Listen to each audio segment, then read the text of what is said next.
La tensión en Medio Oriente continúa aumentando. La pregunta obligada es, ¿estamos a las puertas de una tercera guerra mundial o se quedará esto siendo un conflicto regional?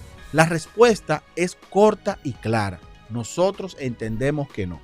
Por ahora, este conflicto sigue siendo regional y localizado, aunque sin duda es un conflicto serio, peligroso y con consecuencias globales. Eso no está en discusión.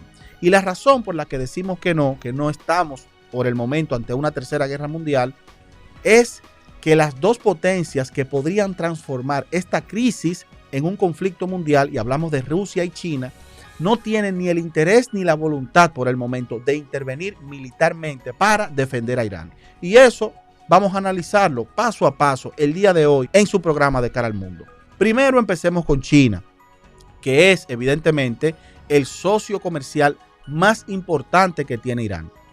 Para nosotros saber si China tiene interés o no de adentrarse en esta guerra, tenemos que preguntarnos qué representa Irán para China.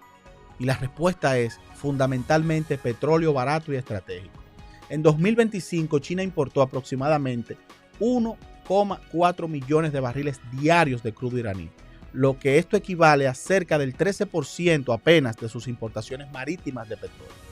Además, China compra más del 80% del petróleo que Irán logra exportar, muchas veces con grandes descuentos debido a las sanciones internacionales. Es decir, Irán sí depende de China, que es la que compra el 80% de su petróleo, más no China tanto, porque esto apenas representa el 13% de petróleo que llega por vía marítima a ese país. Lo que nos lleva a la pregunta de, ¿es un proveedor importante Irán bajo este cuadro? Sí, pero no es un proveedor insustituible. Incluso China mantiene reservas estratégicas de petróleo equivalente a varios meses de consumo y además está diversificando su abastecimiento. Y obviamente esto sin olvidar de que sus principales proveedores siguen siendo Rusia, Arabia Saudita, Irak y Brasil. Incluso en las últimas semanas se ha observado que China ha reducido discretamente algunas compras a Irán, mientras aumenta las importaciones desde Rusia. Esto fue antes de los ataques de Estados Unidos del pasado 28 de febrero. O sea que China ya estaba previendo un posible cierre del estrecho de Hormuz si se intensificaban los operativos. Es decir, que Irán no es un socio económico central para China. Además, China no tiene ningún pacto de defensa mutua con Irán y hablamos en términos bélicos.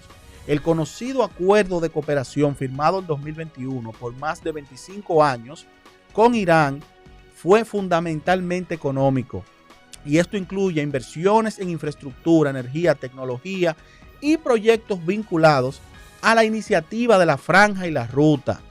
Incluye cooperación militar limitada como ejercicios conjuntos o intercambio de información, pero esto no obliga a una intervención armada. Es decir, en el caso de Estados Unidos con OTAN sí hay una obligatoriedad a apoyar a los aliados, pero en este acuerdo no existe. De hecho, en estos días, el canciller chino Wang Yi ha condenado los ataques y calificó como una violación de la soberanía iraní. Pero esta posición del canciller chino ha sido considerada como tibia, diplomática. También ha pedido un alto al fuego inmediato y ha coordinado posiciones diplomáticas con Rusia en el Consejo de Seguridad de la ONU. Pero esa respuesta se mantiene en el terreno diplomático, no militar. Incluso hasta se percibe como tibia para los que están esperando una entrada de China. Este no ha sobrepasado la barrera de lo diplomático. La prioridad de Pekín es clara desde hace muchísimos años. Ellos procuran en China una estabilidad económica, crecimiento interno, protección de sus rutas comerciales globales y concentración estratégica en el Indo-Pacífico y Taiwán. Por el momento, Medio Oriente, si bien representa un buen negocio para ese país, no necesariamente está entre sus socios principales en términos comerciales. Una guerra en el Golfo dispararía los precios del petróleo, alteraría las cadenas de suministro y pondría en riesgo la economía global. Por eso China actúa con cautela, condena, pide negociaciones y observa, pero no entra en guerra. China sabe que entrar a una guerra abierta en Medio Oriente en contra de los Estados Unidos a favor de Irán, pues en términos prácticos, pragmáticos, no le daría ningún resultado económico a China, que está en este franco crecimiento como más que una potencia emergente, una potencia consolidada. Pero ahora vamos con Rusia. Irán es un socio importante para Moscú, pero por razones distintas. En los últimos años, Irán ha suministrado a Rusia miles de drones Shahed que han sido utilizados ampliamente en la guerra de Ucrania. Todos lo hemos visto eso. Incluso Rusia comenzó a fabricar versiones locales de esos drones dentro de su propio territorio. A cambio, Moscú ha suministrado a Irán aviones de combate, helicópteros, sistemas antiaéreos y cooperación tecnológica militar. Evidentemente, Rusia es una potencia militar y se lucra bastante bien con sus aliados de la zona a través de estos dispositivos. En 2025, ambos países firmaron un pacto, un tratado que se llama Tratado de Asociación Estratégica Integral, y además participan junto con China en un marco de cooperación más amplio, como es el caso de los BRICS. Pero nuevamente aparece el mismo punto clave. Ninguno de estos acuerdos es una alianza militar obligatoria. Eso tenemos que tenerlo en cuenta. Actualmente no existe una cláusula de defensa mutua firmada entre China, Irán o Rusia y China. Todo actualmente se basa y se enfoca en el tema económico y de cooperación comercial. De hecho, el propio vicecanciller ruso lo dejó claro recientemente. Ese tratado no obliga a Rusia a intervenir militarmente para defender a Irán. Entonces, obviamente, uno se pregunta, y la audiencia se estaría preguntando, ¿qué gana Rusia con Irán? O sea, si no hay un compromiso mutuo bélico, ¿por qué firmar este tipo de acuerdos?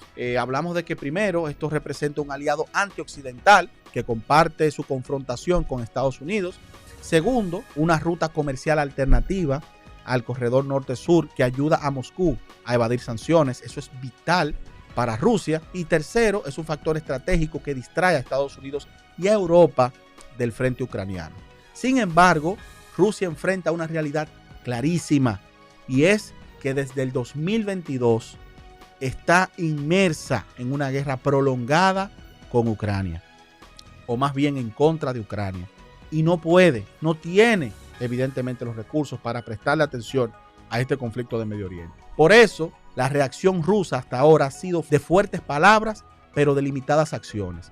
El mismo canciller Sergei Lavrov calificó los ataques como una agresión injustificada. El propio presidente Putin envió sus condolencias por la muerte del líder iraní, pero en este caso es la muerte de un aliado histórico estratégico, y simplemente presentó sus condolencias. Eso nos debe de decir algo. Y Rusia junto a China, en términos generales, están solicitando una sesión de emergencia ante el Consejo de Seguridad de la ONU. Es decir, están apelando claramente a la diplomacia, lo que nos lleva a concluir de que hasta el momento no hay señales de incursión directa en este conflicto, ni tropas, ni misiles, ni sistemas militares enviados para defender a Irán. Moscú, al igual que Pekín, parece preferir que el conflicto se mantenga contenido en la región. Un conflicto limitado incluso puede tener ventajas para Rusia, porque los precios del petróleo suben, lo que aumenta sus ingresos, y Estados Unidos se ve obligado a dividir su atención entre múltiples frentes. Además, en el tema del petróleo, le estaría vendiendo más petróleo a China, o sea que tampoco es que Putin está como muy guapito con esta situación que está ocurriendo, si bien temporal. Entonces, en pocas palabras, ¿cuáles son las razones fundamentales por las que estos dos países no estarían entrando al conflicto? Primero, como dijimos anteriormente, no existe una alianza militar obligatoria con Irán como ocurre, por ejemplo, como dentro de la OTAN. Segundo, los riesgos serían enormes. Sanciones económicas masivas, interrupciones del comercio global y el peligro de una confrontación directa con Estados Unidos. Obviamente, hablando de que Rusia, China y Estados Unidos tienen la capacidad militar y armamentística para desaparecer al mundo como lo conocemos.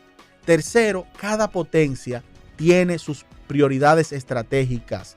China prioriza su estabilidad económica y el equilibrio en el Indo-Pacífico. En el caso de Rusia, está profundamente comprometida en la guerra de Ucrania. Y cuarto, y no menos importante, lo que Irán representa para ambos países no justifica el riesgo de una guerra mundial. Para China es principalmente el petróleo con descuento. Es decir, no es una cosa tampoco de que Irán le importa una materia prima más allá de... Es petróleo, es importante, pero no es una cantidad suficiente para obligar a China a entrar aquí. Y para Rusia es cooperación militar, cooperación y un aliado estratégico. Pero ninguno de esos intereses vale el costo de un conflicto global. De hecho, históricamente, tanto China como Rusia han evitado compromisos militares que los arrastren a guerras lejanas. De hecho, después de la Segunda Guerra Mundial, China ha sido mucha cooperación y Rusia ha sido algo más estratégico militar para tener un control de sus fronteras. Lo vimos en Siria, lo vemos en Ucrania y lo estamos viendo nuevamente ahora. Apoyan diplomáticamente, critican a Occidente, presionan en organismos internacionales, pero no intervienen militarmente. Ya acercándonos al cierre del programa, llegamos, por lo dicho anteriormente, a una conclusión clara. Por ahora, y enfatizo, por ahora, este conflicto no representa una amenaza de guerra mundial. Se trata de una guerra regional entre Irán, Israel y Estados Unidos con impactos importantes en términos globales, pero aún contenidos. Sin embargo, la historia también nos enseña algo importante. Los conflictos pueden escalar por errores de cálculo o eventos inesperados. Evidentemente no podemos ser absolutistas en este programa, dejando una puerta abierta. Siempre nos estamos refiriendo al momento. Y obviamente, en lo que se desenlaza una cosa o la otra, lo que sí estamos viendo es una situación económica compleja. Volatilidad en el precio del petróleo, tensiones en los mercados energéticos y riesgos de inflación en distintas regiones. Y eso sí nos afecta a todos. La pregunta ahora queda abierta. ¿Creen ustedes, con todo lo mencionado anteriormente, que China o Rusia podrían cambiar su postura si la guerra se intensifica o que Washington buscara una salida rápida para evitar una escalada mayor? Déjenos su opinión en los comentarios. Quisiéramos saber que ustedes nos digan cuál es su apreciación en torno a esta situación, dónde residen y cómo este conflicto les está afectando. Si viven en Medio Oriente, si están en Europa o si viven en Latinoamérica, cómo económicamente ya se ha empezado a sentir las consecuencias de este enfrentamiento bélico. Muchísimas gracias. Con ustedes estuvo Miguel Sandoval.